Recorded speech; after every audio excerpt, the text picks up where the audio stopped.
Welcome, I'm Rogers Anderson, Williamson County's mayor, and today we have the honor and the pleasure to have a conversation with an individual that is retiring at the end of August, David Coleman. Good. Mayor, how are you today? I'm fine. Glad to have the opportunity to try to wrap up about 17 years and 29 minutes. I don't know if that's possible. Well, we'll do the best we can. David, before we actually get into some of the things that have occurred over the last 17 years, as you, as a leader of our county in the budget area, let's tell the people a little bit about David Coleman and where you started from, and kind of a little bit about your family. I mean, you've not moved too far away from where you're born, about 20 miles. That's right. I was born and raised in Nashville, over off of Natchez Trace, about 3 or 4 blocks from Vanderbilt University, and never went to school there, but we've always considered ourselves Vanderbilt alumni, street alumni. My family and I followed them. Went to West High School in Nashville and went on and graduated from Belmont University.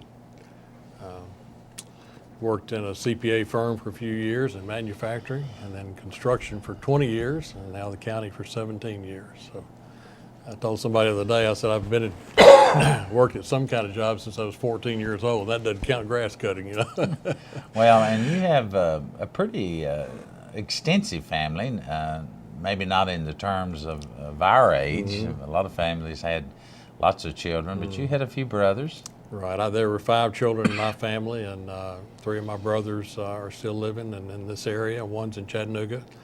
My wife and I have 2 children and 5 grandchildren, and 2 of those are starting kindergarten this year, so kind of exciting time for them.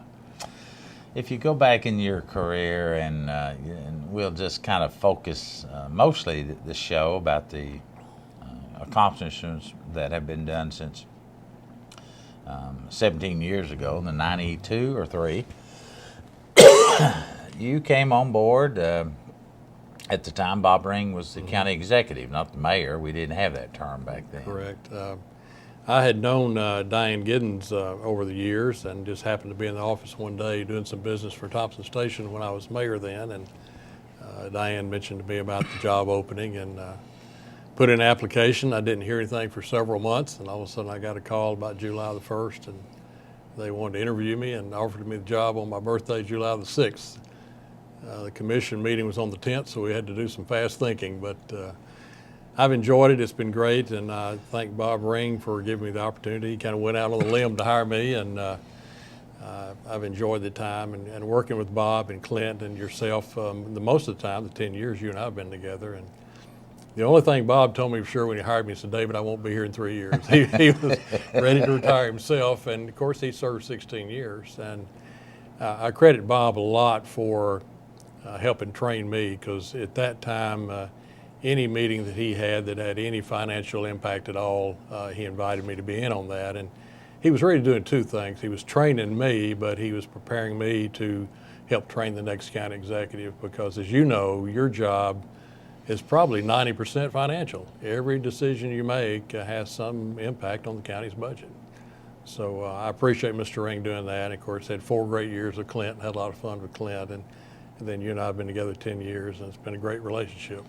Well, it has, and you're going to be missed. But let's go back in the 17 years. A lot has changed. A lot of the procedures we go through, without boring all the people watching this show, but just the budget itself has grown and exponentially with the population.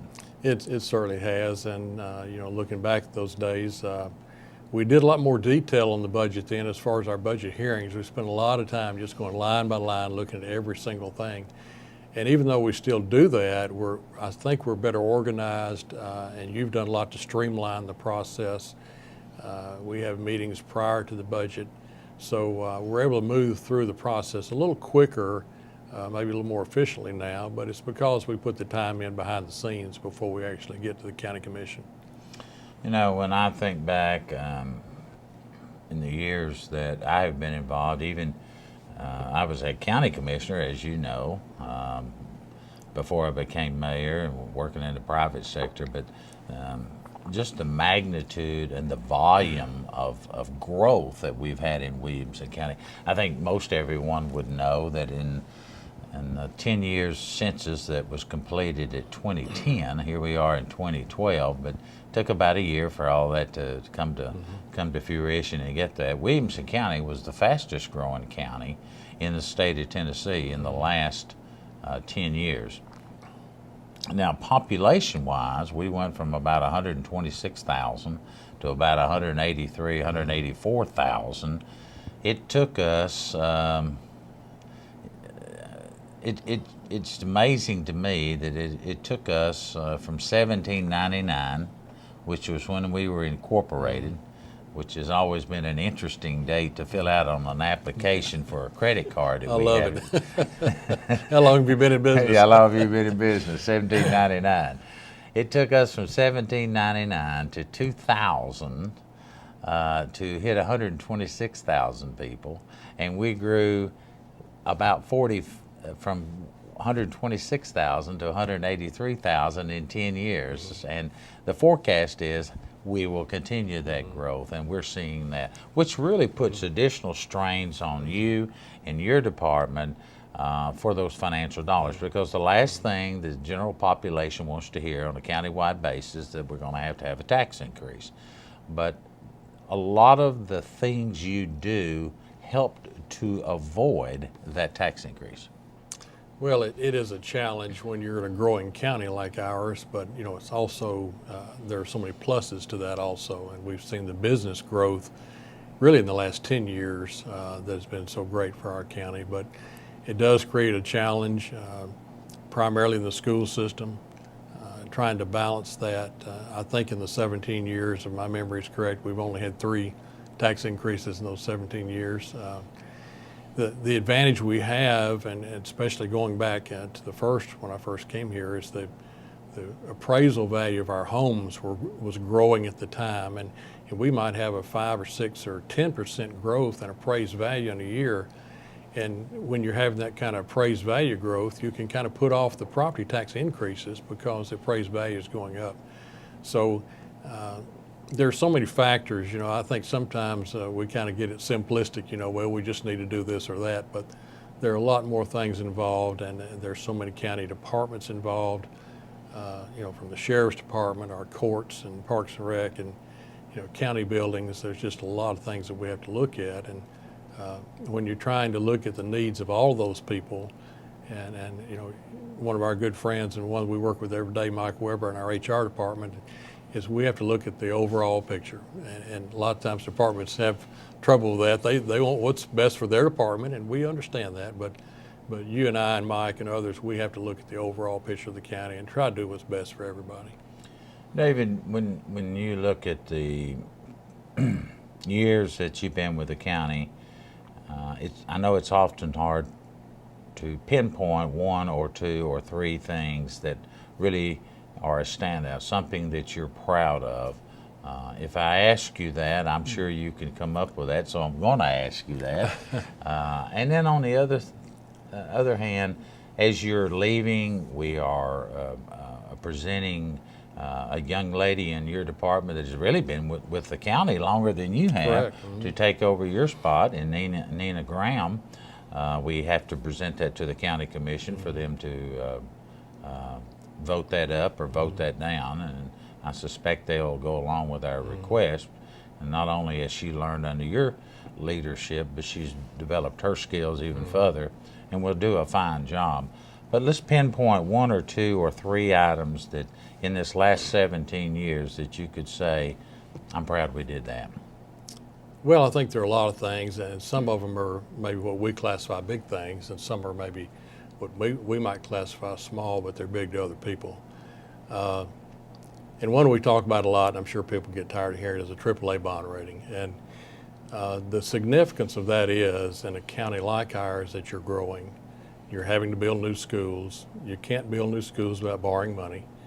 And to be able to borrow the money as cheap as we can borrow it and save the taxpayers because we get a better interest rate. So that AAA bond rating, when we got that, that was just a real highlight of my career and for the whole county, not just me. And it's not just me that got the bond rating, it's all of us working together, the conservative leadership of our commission, from the mayor's office, the help from our financial advisors. It was a joint effort, but that's a big thing for this county, and will be for years as long as we can maintain that. So when we go through the bond process, through the budget process, and we're dealing with county commissioners, and we say, well, we need to maintain a fund balance like this, or we need to do this in order to keep our AAA bond rating. And a lot of times they think, well, that's just, you're just talking. But that is so important to us.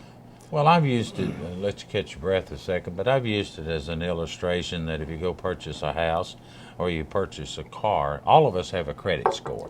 The rating agencies have something on you as well as me. And when I go to purchase or make a purchase, and I'm going to not pay cash for it, if I'm going to put it on some kind of time element, they have a score with my ability, how much money can I afford, how do I pay, et cetera, et cetera, et cetera. The county is no different. They want to know that you've got money in the bank. They want to know that you can make those payments in a timely manner. And they want to know also that if you got into a pinch, that you have the ability to raise capital and pay for the product, whatever that is, Right. a school or a vehicle. And it's an amazing number what we have to deal with. It really is. Another thing, and this is one of those things that just kind of sticks in your mind as the years come and go, but there are things that the county does to help people that don't get a lot of attention. They're not on the front page of the paper. You don't always hear about them in budget debates. But several years ago, when you were a commissioner and you were the budget chair that year, and I had a lady call me that put on a program called Camp Will for special needs kids. And she said, can the county help us? And I said, well, we need a budget. She said, I've never done a budget. So we sat down, we did a budget.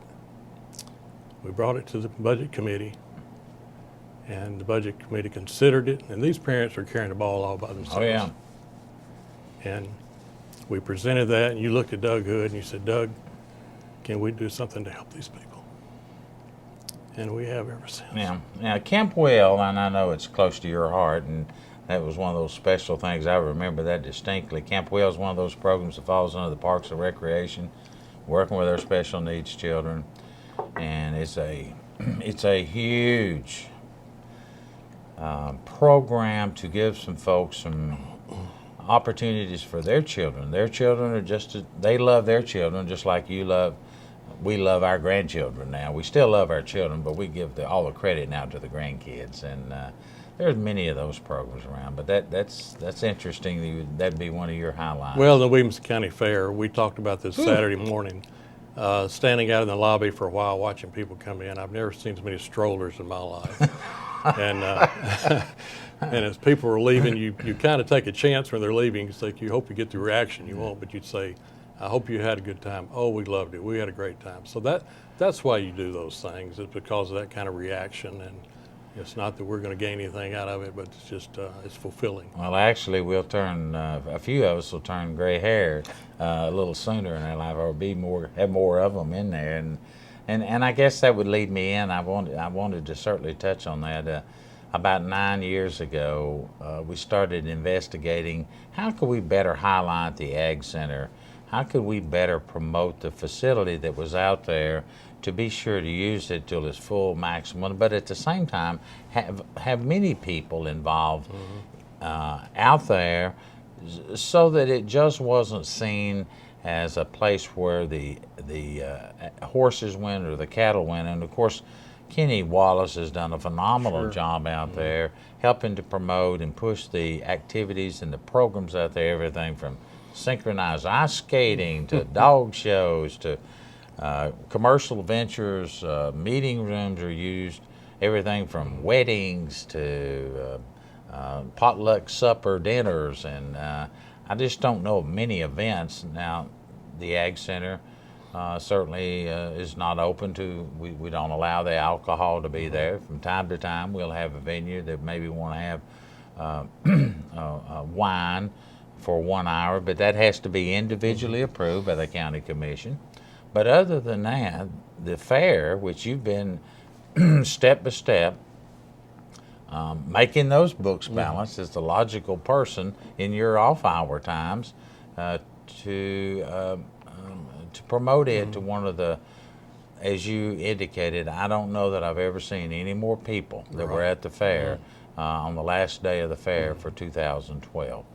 Well, just in general, the ag parks always kind of been one of my favorite places to go. I guess working like we do here in the office and those kind of things, when you get out there, it just kind of relaxes you a little bit. But the fair, really, what it's done, I think, in my opinion, is brought so many people together from all over the county. You know, we've got people from every city that's involved, every corner of the county. Whether they're ag people or not, they're involved in some form in the fair. And so you know, we've kind of promoted the fair. It's just almost like a big family reunion. And you do see a lot of folks, maybe that's the only time of year you see them. So the fair has done a lot to broaden the ag park to where it gets exposure to so many more people. David, I know that the success that you've had, and you have had it, there's a lot of things that will be missed. Above all is just your personality and your integrity, your ability to work through issues and problems and maintain a demeanor about you that's unbelievable. But a lot of the successes on those numbers go to credit to a lot of young ladies, and I say young ladies, I think at maybe Just stay there. You're good. I don't know that there's too many men that work in that department. We did have one, and then Eddie Hood stole him from us out at the highway department. But I know you would want to give credit to those Absolutely. people. And we've talked about this before. There's no way we can do our jobs by ourselves, and we have great support staff, and my staff is no different. I'm so proud of them for all they do, and over the years we've had really good audit reports from the state of Tennessee does our audit, and when we get a good report from the audit, I always try to let them know, you know, it's not what you've done in the last 2 or 3 weeks to get ready for their audit, it's what you do every day, paying attention to detail and doing their jobs every day, and so that they just do a great job, and you know, they know what their job is, they take the initiative and do it, you don't have to write them to get it done, and so I certainly have to thank them, and they've just made my time a lot easier. Here you are leaving. We're trying to get some of our software equipment up into the 20th and 21st century, and understandably over the last 3 or 4 years, because of the economic conditions of not only the United States and the state, and here in Williamson County. In Williamson County, and I don't mean this the way that it's going to come out, we fared pretty good over the last 3 years, and a lot of that was a result of good planning, having money in the bank that we could fall back on in those very difficult times. You remember oh so well and vividly, like myself, that when we had that flood back in May of 2 years ago, how many extra dollars that took just to get us back to a norm, back Correct. to a standard, the highway department. And everybody talks about the federal dollars that come down to our individual cities and counties during those times.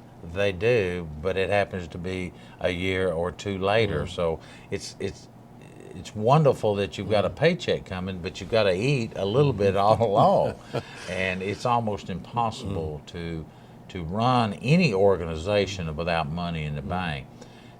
We oftentimes overlook the importance of having money in the bank that's available for those emergencies that are out there.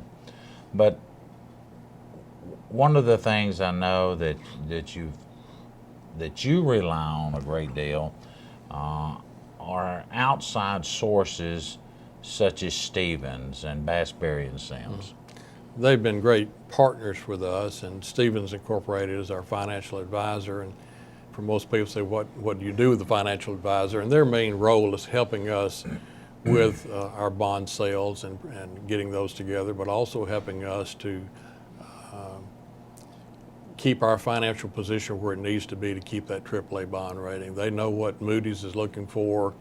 They guide us in that respect, and so it's just been a great partnership. And then Bass, Berry and Sims is our bond counselor, our attorneys that handle the bonds from the legal side, and it's just been a great partnership there. You just couldn't do it without folks like that. And you know how it is today, everything's specialized, and to think that one person can do all that is just not reasonable anymore. But they've done a great job, and Sam Cruz and Jeff Oldham have helped us a great deal. David, just kind of touch on when you talk about borrowing money and paying money back, oftentimes there's some misconception out there in the area of large corporations coming to town. Since you've been here, you've gone through all of them. You and I have been side by side on every individual tax incentive program that's been available out, that's been presented on a countywide basis. Now, that could be good or bad depending on how you view it. Primus was the very first one we did. That was we learned on that one, and it was good for Primus, and it was certainly good for Williamson County. And then I guess the next big issue that we had was Nissan. Now, we did have the ice cream company over in Nolensville, which was a small deal, but Nissan came along, and it really had to make us think. And the way we did it, and we tried some different things. Kind of talk us through any endeavor that we make, particularly that new industry that's coming to town, or that new business that's coming to town, and the significance that is for our community.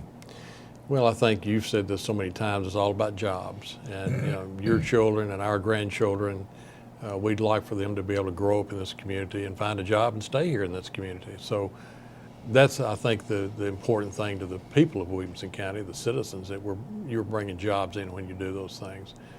But you know, the standard thing we've done all along, and I think we're both proud of, is that anytime a company comes to us and we sit down and talk about a tax abatement, the first thing we do is say, okay, but the school tax is off the table. We do not negotiate on school tax. We don't give it up. Well, our tax rate for the folks in the county generally is $2.31. And of that, $1.20 is the schools. And so whenever we negotiate, we say that $1.20 comes off. We're not going to talk to you about that, because we've got to preserve those taxes coming in to operate the schools.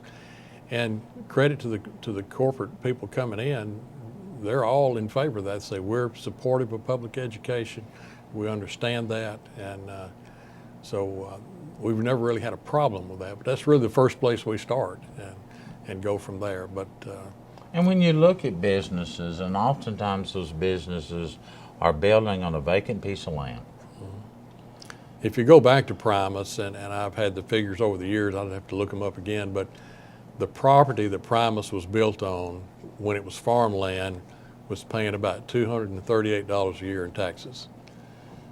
After the 7-year, I believe it was, Primus deal, we're bringing in hundreds of thousands of dollars in taxes off those properties. So that's what you got to look at, is the long-term effect. And people say, well, you're giving up this much tax money. Well, no, you're not, because if there's nothing built there, there's nothing on the property, you're not collecting that tax anyway. So once you make your agreement with that company, you're going to gradually start collecting it over a period of 5 or 10 years, wherever the deal might be. And most of ours now are 5, some 10. And then you're going to be at 100%, and that's money you would have never gotten had those people not come in and develop that property.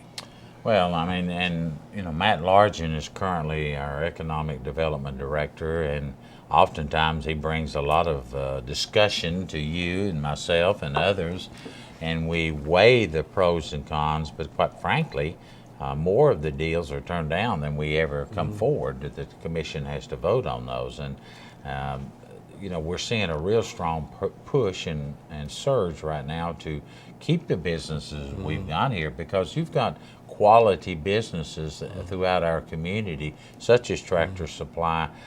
Well, they're a gem to another county or another state if they can draw them over to those lines, and it is about jobs. And I think the statistics over the years have shown that the majority of your growth in jobs comes from existing businesses. And so, you know, admittedly, maybe that's an area that we've been a little slack on, and maybe we need to do a better job of letting our current businesses know how much we appreciate them and the growth that they're providing, and as well as bringing the new people in. Well, you've done a great job of kind of steering that ship and moving through. There's a lot of moving parts to that.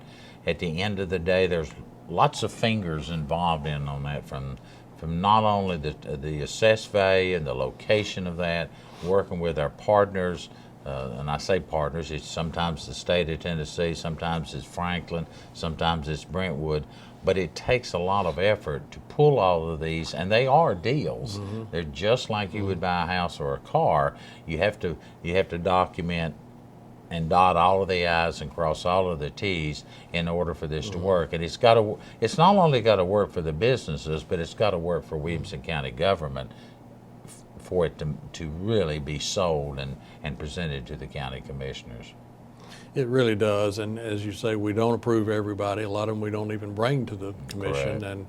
And you'd like to have a paradigm where everything has to meet a certain goal, but each business is a little different. So you do have to look at each one of them and what they bring to the table, and then make a decision on that. It's interesting. Then I want to shift away in the last 2 minutes that we've got here on the show, but not too far from your front door, there's a new business being built in Mars, right off from Kreitz Lane and Columbia Avenue. And the day they were having the groundbreaking, the day that all the speeches were going on, the governor was here. There were key people from Mars, which is the dog division, the animal division, I should say. They do dogs and cats, but they were there, and one of their speakers indicated they were a corporation with a revenue size that was actually, they did more in revenue, more in dollars worldwide. Now, this is a worldwide company that's in Thompson Station.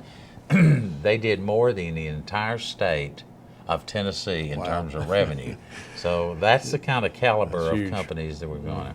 We got less than 2 minutes. We got a minute, I guess. They're going to give me a little sign here.